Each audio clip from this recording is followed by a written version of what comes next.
Absolutely, I'll be happy to do that. Let's jump right in, and I'll ask you one question at a time about the salt merchant and the donkey. Here's the first one. Can you give me a brief summary of what the story is about, just in a few sentences? Well, it's like a person that sells salt that has a donkey that carries the salt to like different cities and stuff, you know. And well, yeah, and it's like they were walking like down like a small stream, which they do like probably like every day, maybe.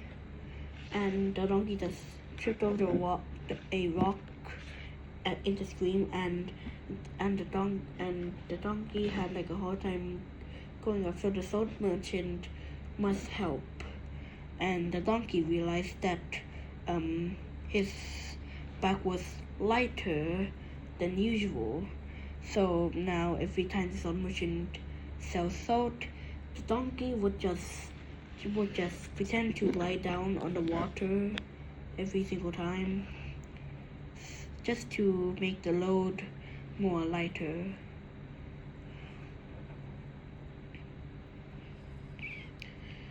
That's a great summary. So the donkey basically figured out how to make his load lighter by getting the salt wet. Perfect. Let's move on to the next question. What does the salt merchant do when he realizes the donkey is deliberately making the load lighter? Well,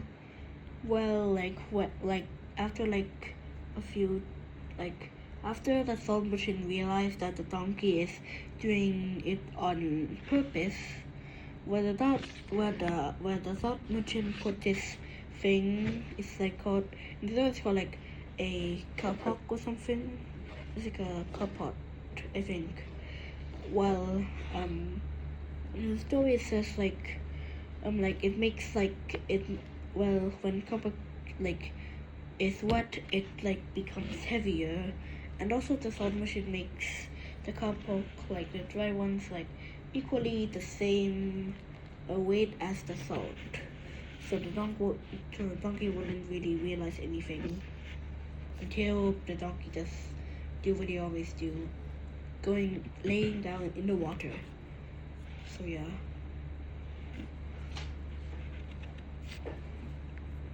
Exactly. So the merchant basically switches the load to something that gets heavier when it's wet, which teaches the donkey a lesson. Great answer. How does the donkey react after realizing that lying down in the water actually makes the load heavier this time? Well, the donkey just realized that it got heavier and just yeah. I don't know how the donkey react, but I would say surprised or shocked, because it didn't get lighter. So yeah.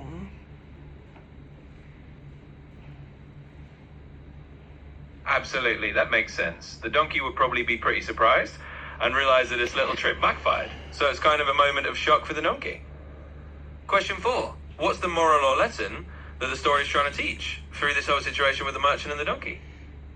Well, the moral of the story is if you are dishonored, your consequences,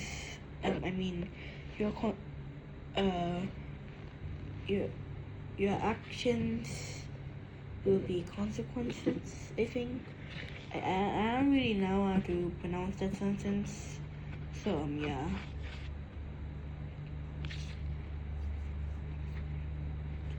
You're absolutely on the right track. The moral is basically that if you try to be a bit dishonest or take a shortcut, you might end up facing consequences.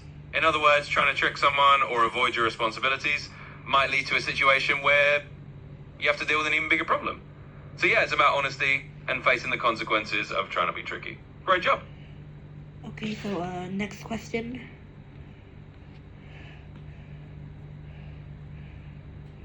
Sure thing. Let's keep going.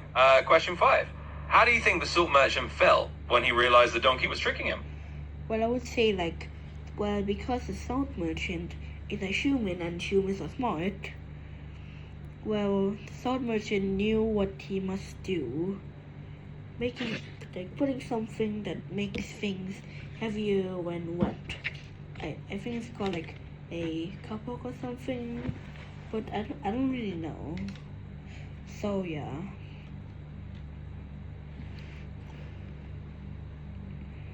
Absolutely, that makes a lot of sense. The salt merchant probably felt a bit annoyed at first, but then used his smarts to come up with a solution. So he was clever enough to figure out how to teach the donkey a lesson. Great job answering that.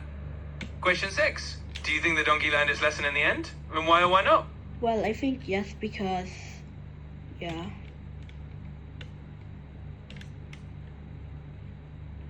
Exactly, I think you're right.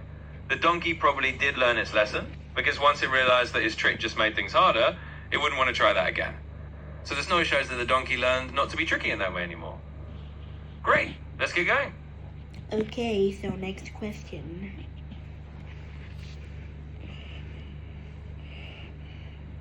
Absolutely, let's keep going. Question 7. In the story, do you think the salt merchant was being fair by teaching the donkey a lesson like that? Why or why not? Well, I think yes, because because the donkey was making it lighter, so it might be fair just to make it more heavier.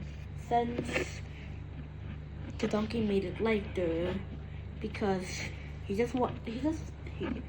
donkey doesn't want to carry that heavy of a load, even though they are suited for mountain or rough terrain and to carry heavy load for long distance.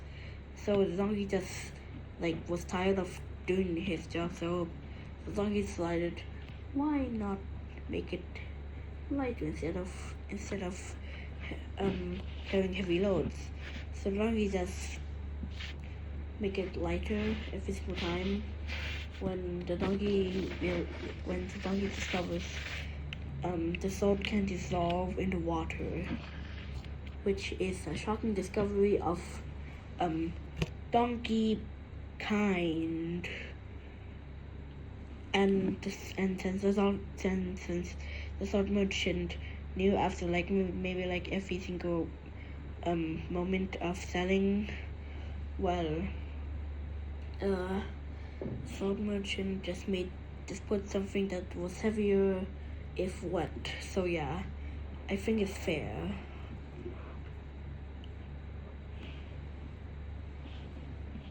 Yeah, that's a really good point. The merchant was basically balancing things out. The donkey was trying to avoid his rug, so the merchant found a fair way to teach it that it couldn't just get away with that trick. So in the end, it's kind of fair, and it helps the donkey learn to just do its job properly. Great explanation. Do you think there's a modern lesson we can learn from this story? Like something we could apply in our lives today? I don't think so.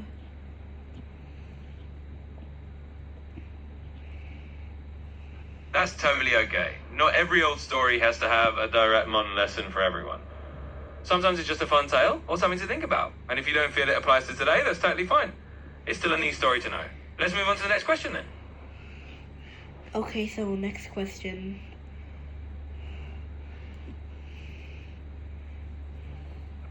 Absolutely. Let's keep it rolling. Question 9.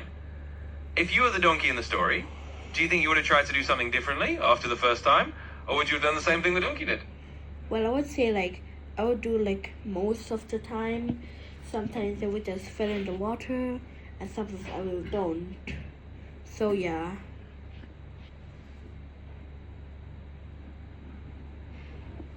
That's a pretty balanced approach. You'd mix it up a bit. Sometimes you might take the shortcut, and sometimes you just do things the normal way. That definitely sounds like a human way to handle it. Sometimes we're trying to find the easy way out, and other times we just go with the flow. Great answer. If you had to tell this story to someone else, what do you think is the funniest part, or the part you'd enjoy telling the most? I don't know. Nothing, I guess.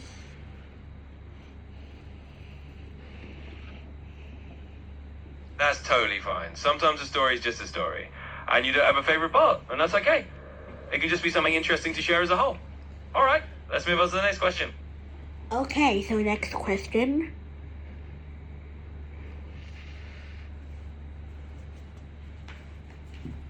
Sure, let's keep it going. Question 11.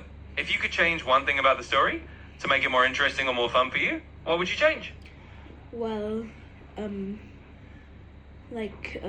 for the donkey to just to make it carry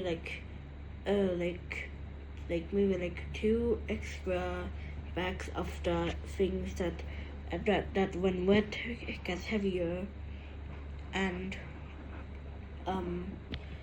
yeah, just to make it like a bit more interesting, you know, like to like as long you may think like, oh, something like very special or something, even though the story has like no one talking, like no talking characters, only like story text and stuff. So yeah.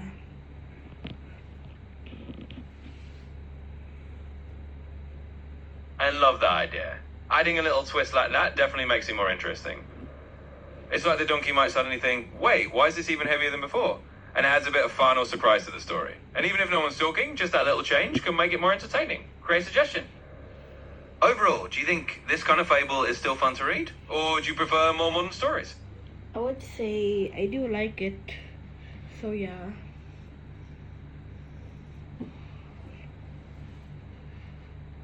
That's awesome. It's great to hear that you enjoy these kinds of fables.